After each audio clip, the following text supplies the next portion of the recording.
کیا بابل ہماری دنیا کا پہلا شہر تھا؟ بابل کب اور کس نے آباد کیا؟ بابل کے معلق باغات دنیا کے 7 عجوبوں میں سے ایک کیوں ہیں؟ وہاں کے باشندوں نے کیسے اس وقت کا سب سے اونچا ٹاور تعمیر کیا؟ قرآن میں بابل کا ذکر کیسے ہوا؟ بابل کا مشہور کنواں کیوں کھودا گیا تھا؟ وہاں کے باشندے آخر کس گناہ میں مبتلا ہوئے کہ اس شہر کو اللہ پاک نے تباہ کر دیا؟ قیامت کے قریب بابل شہر کو کیوں آباد کیا جائے گا؟ ناظرین گرامی، بابل ایک ایسا عظیم شہر ہے کہ جس کا ذکر قرآن، زبور، توریت، انجیل سمیت دنیا کی تمام مقدس کتابوں میں اس کا ذکر ملتا ہے۔ قرآن پاک کی سورہ بقرہ کی آیت نمبر 102 میں اللہ پاک فرماتا ہے، اور ان کے پیچھے لگ گئے جو سلیمان علیہ السلام کے عہد سلطنت میں شیاطین پڑا کرتے تھے۔ سلیمان علیہ السلام نے متعلق کفر کی بات نہیں کی، بلکہ شیطان ہی کفر کرتے تھے کہ لوگوں کو جادو سکھاتے تھے، اور ان باتوں کے پیچھے بھی لگ گئے جو شہر بابل میں 2 فرشتوں یعنی ہاروت اور ماروت پر اتری تھی، اور دونوں کسی کو کچھ نہیں سکھاتے تھے جب یہ نہ کہہ دیتے کہ ہم تو ذریعہ آزمائش ہیں، کفر میں نہ پڑو۔ بعض لوگ ان سے ایسا جادو سیکھتے جس سے میاں بیوی میں جدائی ڈال دیتے۔ بابل موجودہ عراق کا ایک شہر ہے جو کہ بغداد سے 55 کلومیٹر دور ہے، اور یہ شہر دریائے فرات کے کنارے آباد تھا۔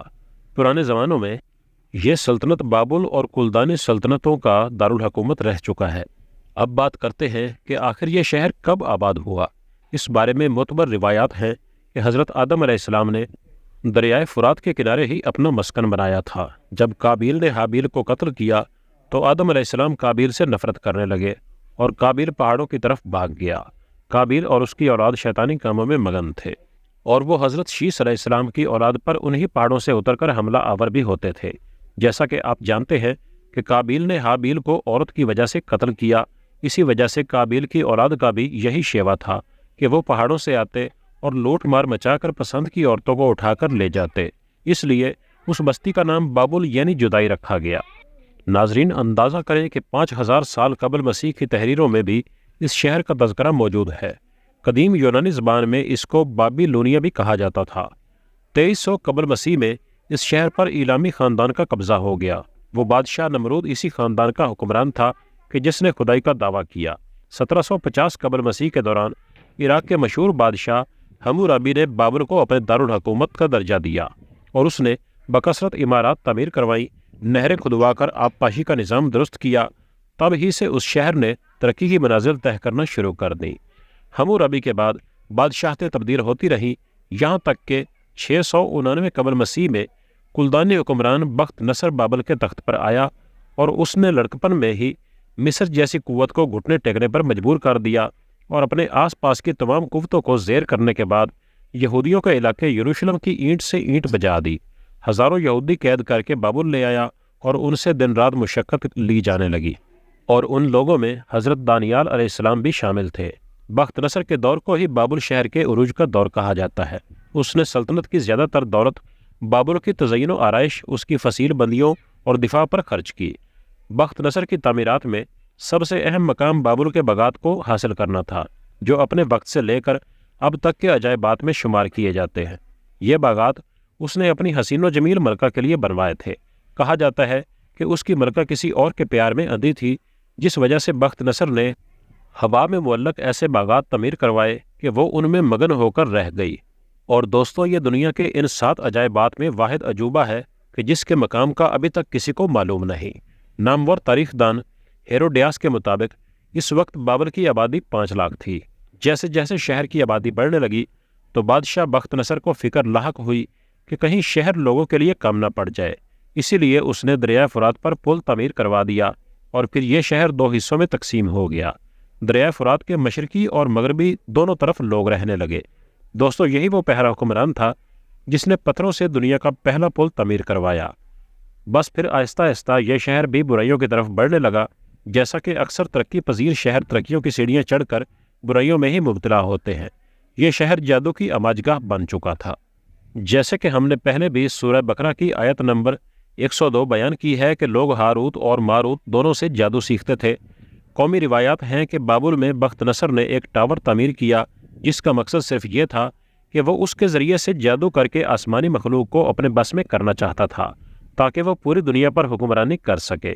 اب ہوتا یہ تھا کہ دن بھر یہ لوگ جاگتے رہتے اور جیسے ہی رات ہوتی تو جادوگروں کی اس بستی میں رونق آ جاتی، جن میں ہزاروں بازاری عورتیں برہنہ حالت میں مسافروں اور راہگیروں کی دلگیری کا سامان کرتی۔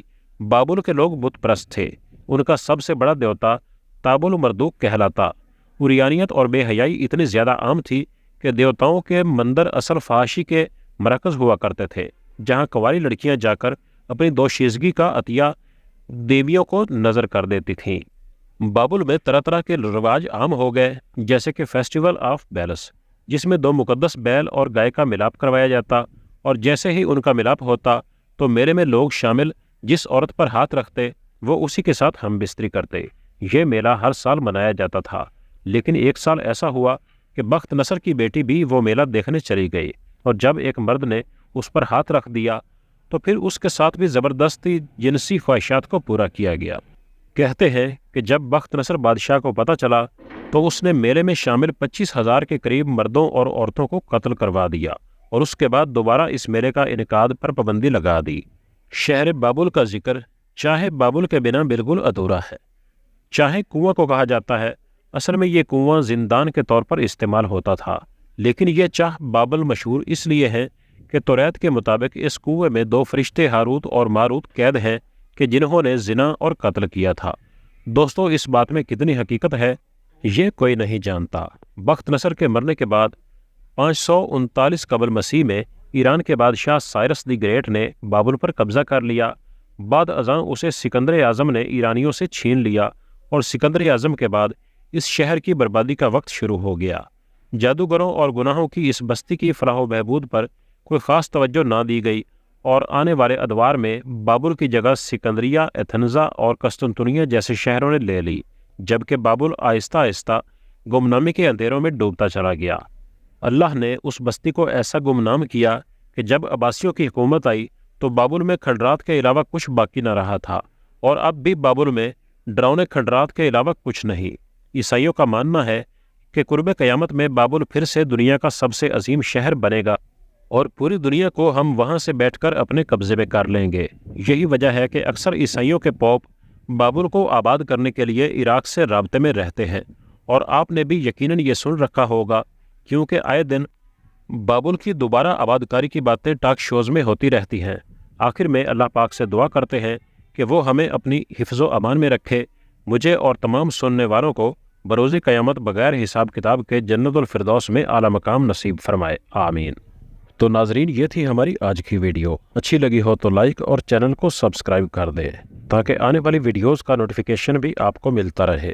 اگلی ویڈیو میں جلد ملاقات ہوگی، تب تک کے لیے اللہ حافظ۔